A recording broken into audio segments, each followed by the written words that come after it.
सायब तुम न बिसारियो, लाख लोग लग जाए, हमसे तुमरे बहुत हैं, पर तुम समय हमरे नाई गुरु जी, तुम समय हमरे नाम। देखिए माँ हमें कोख में 9 महीने रखती है, एक शरीर का निर्माण होता है, लेकिन माँ की कोख से अगर कोई जीव गुरु की कोख में आ जाए तो भक्ति का निर्माण होता है और वो जीव परमात्मा की कोख में पहुंच जाता है वापस। इसलिए आप माँ की कोख से तो आगे, अब गुरु की कोख में आओ, आपका पालन होगा, क्योंकि भक्ति की कोख में ही श्रद्धा पलती है और श्रद्धा बिना परमात्मा की भक्ति जागृत नहीं हो सकती। और जहाँ से हम बिछड़े थे परमात्मा की कोख से सब जीव वापिस वहीं जाकर सदगुरु हमें छोड़ देते हैं। इसलिए प्यारे भक्तों, बड़ा सुंदर अवसर मिला है, मनुष्य का जोड़ा सदगुरु के चरणों में सत्संग श्रवण करने का मौका, भक्ति का अवसर, इसको चूकना मत। कबीर साहब जी फरमाते हैं, कबीर माता पिता मिल जाएंगे 84 के माही, सदगुरु सेवा और बंदगी ये फिर मिलन की नाई। कि 84 में माता पिता भाई बंधु सब रिश्ते मिल जाते हैं, लेकिन एक सदगुरु की शरण, उनकी सेवा भक्ति बंदगी बार बार नहीं मिलती है। और प्यारी आत्माओं, अभी कलयुग चल रहा है और आगे आगे और घोर कलयुग आता जा रहा है। भजनानंदी संतों का घाटा होने लग रहा है, यानी अभी हैं लेकिन कम रह गए हैं, और ये भी साधना करके अपने धाम में चले जाएंगे और आगे आगे टोटा आता जाएगा। उससे पहले समझ जाओ और भक्ति कर लो, क्योंकि आगे भक्ति के अनुकूल समय नहीं होगा। ऐसा चरण सीमा पर कलयुग आएगा, चारों तरफ पाप ही पाप, बौद्धिकता और प्रपंच का समय होगा। लेकिन अभी भक्ति काल चल रहा है, धरती पर संत हैं, लेकिन एक समय ऐसा भी था, इस भारतवर्ष में ही पूरी धरती ऋषि मुनि सिद्ध संत अवतार तपस्वियों से भरी हुई थी। कोई घर ऐसा नहीं था जिसमें कोई सिद्ध तपस्वी संत ना हो। लेकिन जैसे जैसे काल बदलता जाता है, वो युग भी अपना रंग दिखाता है। भले ही कलयुग है, लेकिन इस कलयुग में भी सतगुरु कबीर साहब, नामदेव, बाबा गरीबदास, दादू साहब, नानक जैसी महान हस्तियां हुई जिन्होंने इस भक्ति को जागृत किया। क्योंकि भक्ति तो सब जानते हैं, सुमरण करना चाहिए, लेकिन करनी कैसे है। गरीब है सुमरण सेवा बंदगी, सब कोई जानत खूब है, बिन सदगुरु को पाइए सायब से महबूब है। आप सब कहते हैं ना भक्ति बंदगी सुमरण करना चाहिए, लेकिन बिना गुरु के पाओगे कैसे उस मालिक को, क्योंकि बहुत जीना मार्ग है। सुई की नोक का सोपा भाग, इतना बारीक द्वार है, उसमें से हमारा प्रवेश कैसे होगा। और इस त्रिवेणी के घाट पर, इस त्रिकुटी पर ऐसे किवाड़ जड़े हुए हैं, किसी की सामर्थ्य नहीं खोलते। जो भीतर से रजा आएगी ना, सदगुरु कृपा करेंगे तभी ये पट खुलेगा, नहीं तो पट खुलने वाला नहीं। मेरी त्रिकुटी कमल के पाठ में जड़ी कवाड़ी जोरे, त्रिकुटी भोरा गोंजनी नाद अनाहद भोरे। सदगुरु कहते हैं जोर की किवाड़ी बंद है। जैसे आप मोटा ताला लगा दें तो कोई युक्ति से तोड़ दोगे, चाबी से खोल दोगे, खुल सकता है, लेकिन ये किसी भी बाह्य सामर्थ्य बल से खुलने वाला नहीं है। केवल एक नाम बल और गुरु कृपा के बल से खुलता है। इसलिए सदगुरु जी कहते हैं, अगर तुम सत्संग में आकर बैठ गए तो सदगुरु तुम्हें इस ब्रह्म रोके पर ले जाकर बिठा देंगे। जैसे आपके आसपास से कोई जुलूस या कोई समागम गुजर रहा है, आप जरोखे में बैठकर देखते हैं, लेकिन परमात्मा का भी जरोखा है जिसमें बैठकर परमात्मा का दर्शन होता है। उस जरोखे तक केवल गुरु ले जा सकते हैं। गरीब ब्रह्म जरोखे बैठ कर पूर्व पंथ निहारे, संग जुगर की बाट दी कहते हैं इस ब्रह्म ज्योति पर बैठ के, और जो सदगुरु सुमरन है ना पूरब पंथ कौन सा है, सामने का हर वर्ग के मध्य, और इस नाम को देखते रहो जो गुरुदेव देते हैं। बहुत कीमती बातें हैं, ध्यान से सुनना। जो शब्द गुरु अपना एक सूक्ष्म रूप हम सबको दे देते हैं, और बैठ के ब्रह्म ज्योति पर, और पूरब पंथ सामने का पूरब पंथ होता हमारे शरीर का, और उसमें देखते रहो शब्द ऊपर गया, नीचे गया, अंदर गया, बाहर गया। फिर भी ध्यान एकाग्र ना हो तो इसको लिखना शुरू कर दो, है ना। ऊपर का शब्द, अंदर का शब्द, और फिर बाहर का शब्द, ऐसे ऊपर नीचे लिखो इसको, और नैनों से देखते रहो। ये नैनों का साधन है। तो धीरे धीरे उसी नूरी शब्द में अपने सदगुरुदेव जी दर्शन देने लग जाते हैं। लेकिन बहुत ही सूक्ष्म साधना करोगे तब महसूस होगा। और सदगुरु जी कहते हैं युग कलयुग चल रहा है, चारों लोगों में अलग अलग साधन बताए हैं। बहुत बड़ा तप बताया सतयुग में, फिर यज्ञ होते थे त्रेता में, और बड़े बड़े दान यज्ञ होते थे इसमें द्वापर में। लेकिन कलयुग नाम साधन है। अरे मौसम के अनुसार कपड़े पहनोगे ना तो ठीक रहोगे। अब सर्दी के गर्मी में पहन लो, और गर्मी में सर्दी के तो बीमार हो जाओगे। अब जो मौसम चल रहा है वो नाम का चल रहा है, और ये नाम जो है सदगुरु जो बताते हैं, गरीबदास जी फरमाते हैं, गरीब एक पलक पद मेरा है, चार जुगन का जाप, सूरत निरत सोहम जपे, मैं कुछ जिन नीलापे। कहते चारों जुगों का जो जाप साधन है वो एक पलक में आपका खुल सकता है जब सुरती नीति से इस शब्द को जपोगे। लेकिन ये झिन्नी लाभ है, बहुत बारीक है, और जब इसको आप जपोगे सदगुरु जी कहते हैं धीरे धीरे मालिक खुश होंगे, गुरु कृपा होगी, और ये पट आपका खुल जाएगा, भीतर प्रवेश हो जाएगा।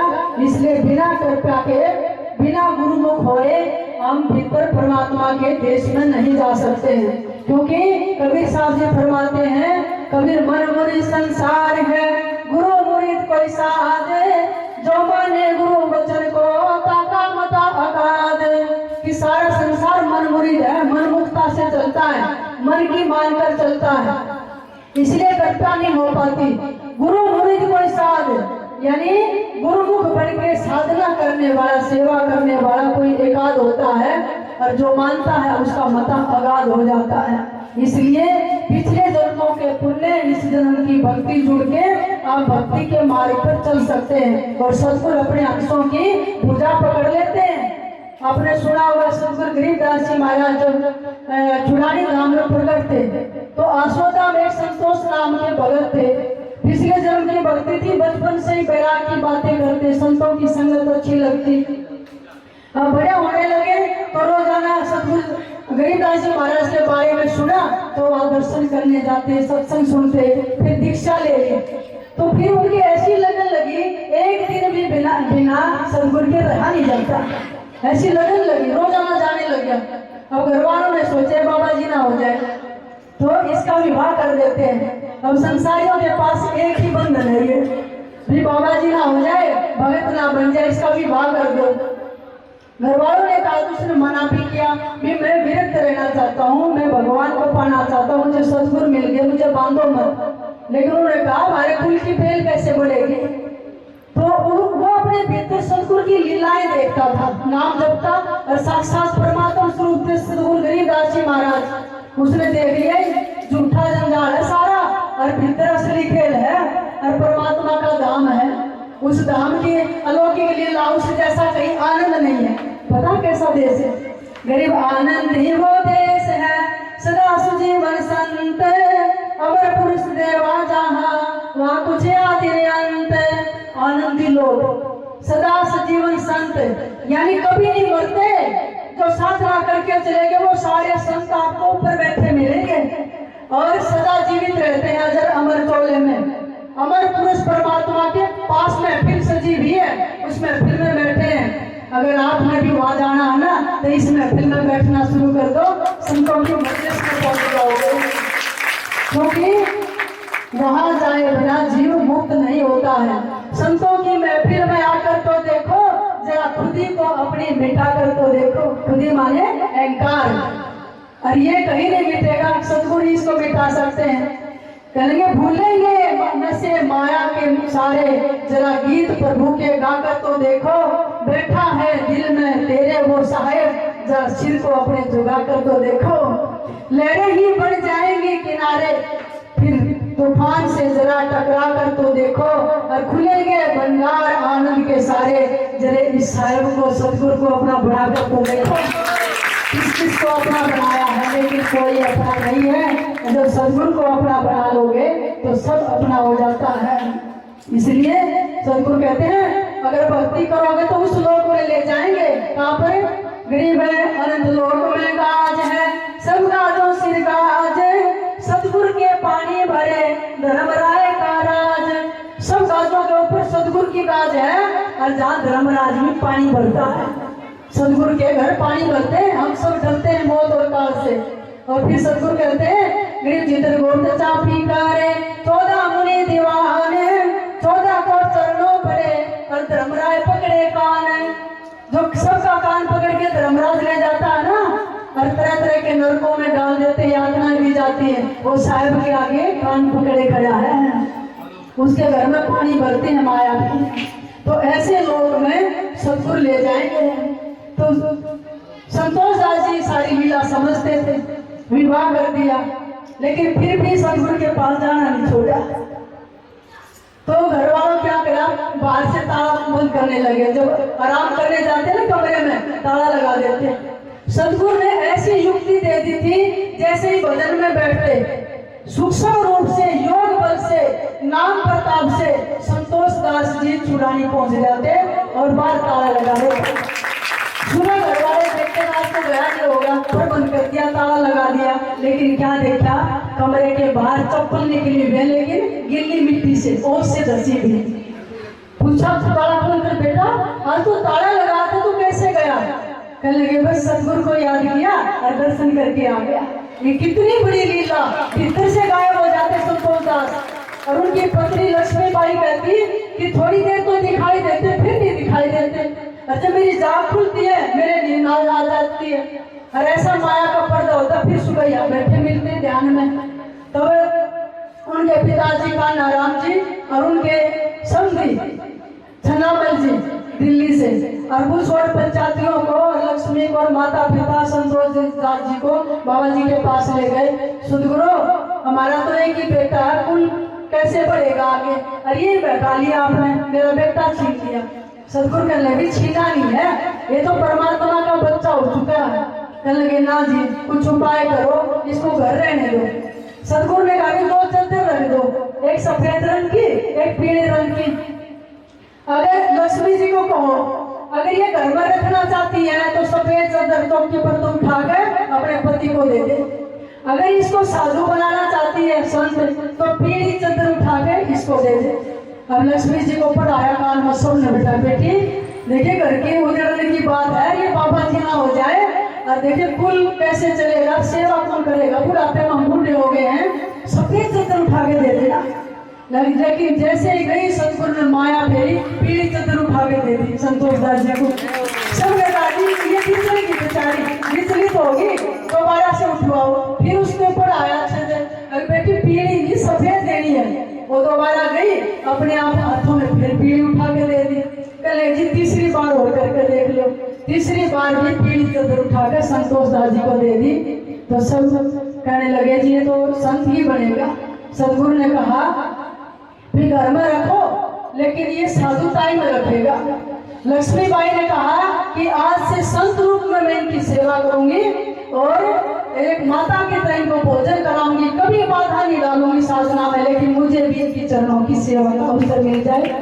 घर आगे अलग से कमरा बना दिया, और संतोष दास जी ने साधना की और लक्ष्मीबाई ने सेवा की। और जब जाने लगे शेष का नारायण जी रोने लगे, कहने लगे सदगुरु ये इतना धन दौलत पड़ा है, उसको कौन संभालेगा? कहने लगे जाओ भाई, सत्य वचन है, बुढ़ापे में औलाद हो जाएगी।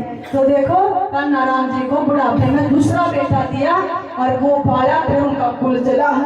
तो कहने का भाव है जिसके कर्म में भक्ति है, करना चाहता है, तो सदगुरु पे विशेष कृपा कर देते हैं। इसलिए जिन्हें हरि भक्ति प्यारी हो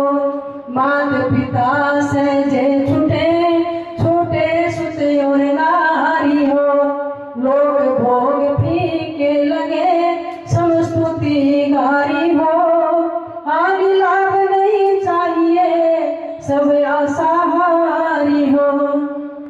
जग सम्मुख मोड़े रहे करे ध्यान मुरारी हो। जित मन वाला जा रहे भई घट उजियारी हो। गुरु सुखदेव बताइया प्रेम गति भारी हो। चरण दास चारों वेद सो और वो सुख सबसे न्यारी हो।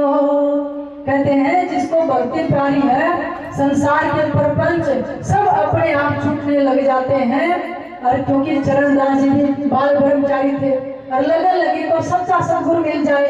देखो जो परीक्षित को ज्ञान दिया सुखदेव ने वही परीक्षित सुखदेव भगवान को चरणदास के लिए अरगड़ गंगा में प्रकट होना पड़ा। नाम दीक्षा दी उपदेश दिया और जब वो चरणदास जी अपने गुरु को याद करते तो नूरी रूप में गुरुदेव प्रकट होकर दर्शन देते थे। क्योंकि ऐसे जो सतगुरु होते हैं वो मरते नहीं है, जब याद करोगे तभी दर्शन दे देते हैं। तो जिसका भी जीवन बदला है तो सत्संग से बदला है और कोई साधन नहीं है। एक मुझे छोटा सा प्रसंग याद आता है। बंगाल में स्वामी हरिदास जी यवन मुस्लिम घर में उनका जन्म हुआ था। एक स्वामी हरिदास जी हुए हैं, एक स्वामी हरिदास जी यवन हुए हैं चैतन्य महाप्रभु के शिष्य। और बचपन से उनकी बहुत परमात्मा में निष्ठा थी, लगन थी। भगवान कृष्ण का उनको दर्शन होने लगा। उनके गुरुदेव ने नियम दिया 3 लाख जप एक आसन पर बैठकर करते थे, उसके बाद उठते थे। उनके जाति के संप्रदाय के मुल्लाओं ने कहा कि भाई तो हिंदुओं का ये राम का नाम मत लिया कर, हमारे आराध्य देव कृष्ण नहीं बुधा है। तो उनको गालियां देते, कष्ट देते, लेकिन उन्हें कोई बुरा नहीं माना। क्यों? समो शत्रु मित्रे जय तथा मान्य अपमानयो शीतोष्ण सुख दुखेषु समय संग विवर्जित है। जो ज्ञानी महापुरुष होते हैं भक्त, वो शत्रु मित्र निंदा स्तुति मान अपमान सब चीजों से ऊपर उठ जाते हैं, सब दोष उनके अंदर से निकल जाते हैं। तो आगे नवाब थे हुसैन, उन्होंने कहा कि बहुत बड़ी जायदाद दे देंगे, जमीन का पट्टा करवा देंगे, लेकिन तू कृष्ण नाम को छोड़ दे, चैतन्य महाप्रभु की शरण छोड़ दे, हिंदू धर्म को छोड़ दे। उन्होंने कहा जो हो जाए सबका परमात्मा की तो है गोटी सुन, सब घट मेरा साइया सुनी से जन कोई, सब परमात्मा है, सबका मालिक एक हो, वही रचने वाला है, दूसरा कोई है ही नहीं।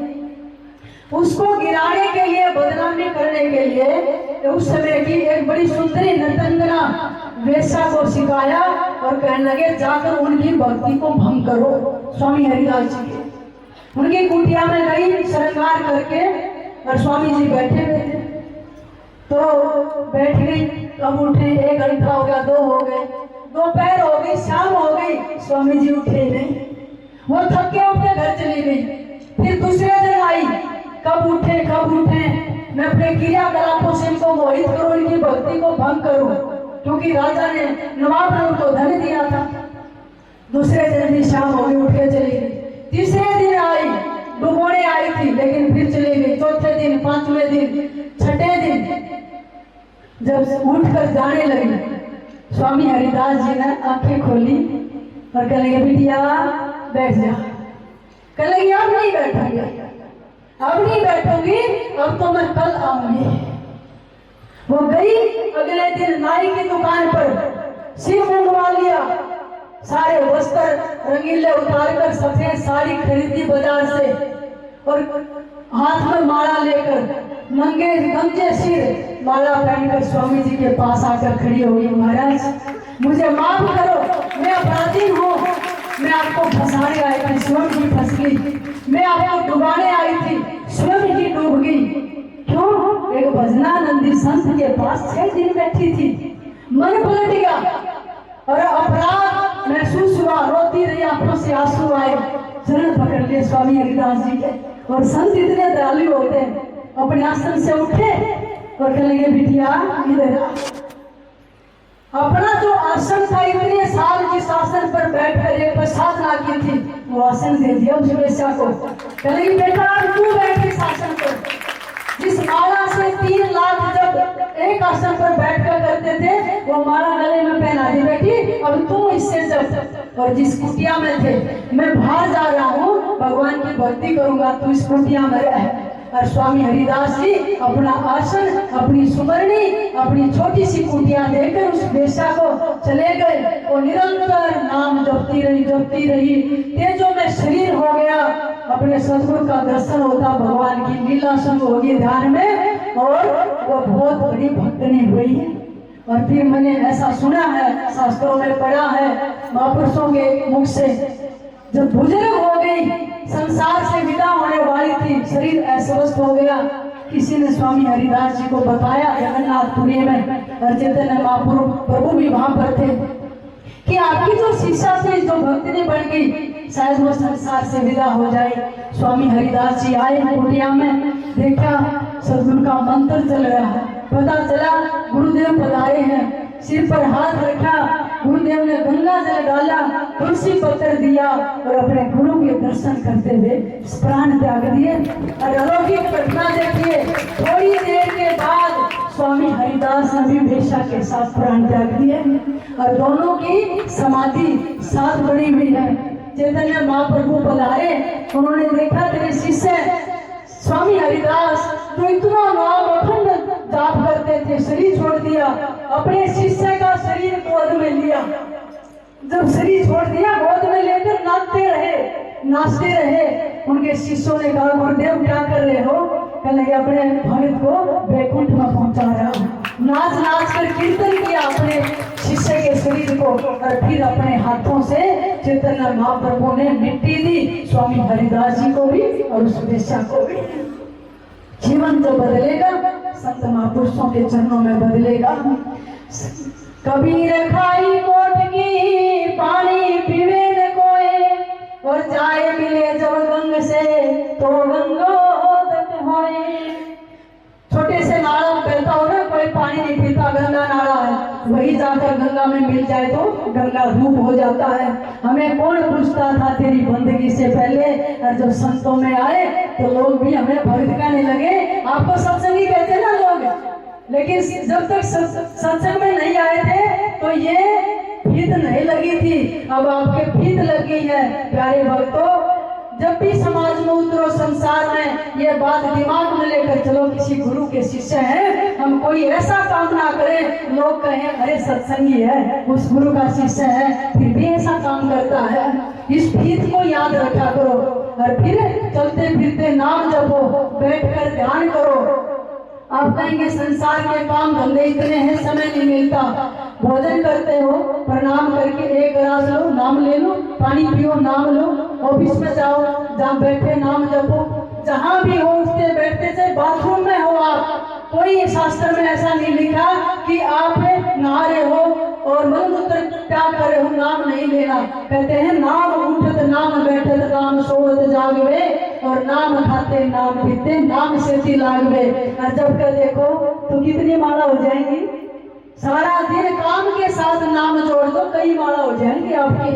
तो इसलिए नाम जरूर जपना चाहिए। सदगुरु की कृपा होती है, हम जिस भाव से उसको बसते हैं वो भी हमें उसी भाव से बसते हैं। लोग मान लेते हैं मुझे भगवान नहीं मिलेंगे, पक्का नहीं मिलेंगे, क्योंकि आपने मान लिया। अगर आप सोचते मुझे भगवान मिलेंगे तो मान लिया, तो निश्चित रूप से आपको मिलेंगे।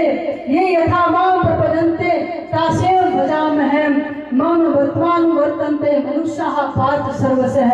हे अर्जुन, हे पार्थ, मुझे जो जिस रूप में भजता है मैं भी उसको उसी रूप में भजता हूँ। तो इसलिए आप जिस रूप में परमात्मा को भजोगे वो भी आपको भजता है। जब कभी आपको बैठकर अपने सदगुरु की याद आ जाए तो समझ लेना अपने आसन पर बैठकर गुरु ने भी आपको याद किया है। बिना उसकी याद किए आपको याद नहीं आ सकती है। अपने घर में बैठो, मंदिर के सामने, पूजा घर के सामने, वहीं से मत्था टेक दो। वो मत्था, वो प्रणाम जहाँ गुरु बैठे वहीं पहुंच जाएगा। ये सब करके मानो, और जब आपका प्रणाम पहुंचेगा गुरु के चरणों में, गुरु आपको याद करेगा, तुरंत आपके हृदय में याद आएगी। तो इसलिए याद एक तरफा नहीं होती है, याद दोनों तरफा होती है।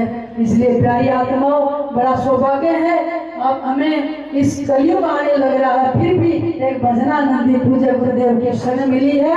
मैं फिर दोहराना चाहूंगी कि भजनानंदी संतों का घाटा होने लग रहा है और ऐसा समय आएगा टोटा हो जाएगा, उससे पहले भजन करके निकल जाओ, बंदगी करो, सेवा करो संत महापुरुषों की, और यज्ञ हवन करो, भंडारे करो, घर में एक आश्रम जैसा वातावरण तैयार करो। जागे सखी उठे जागे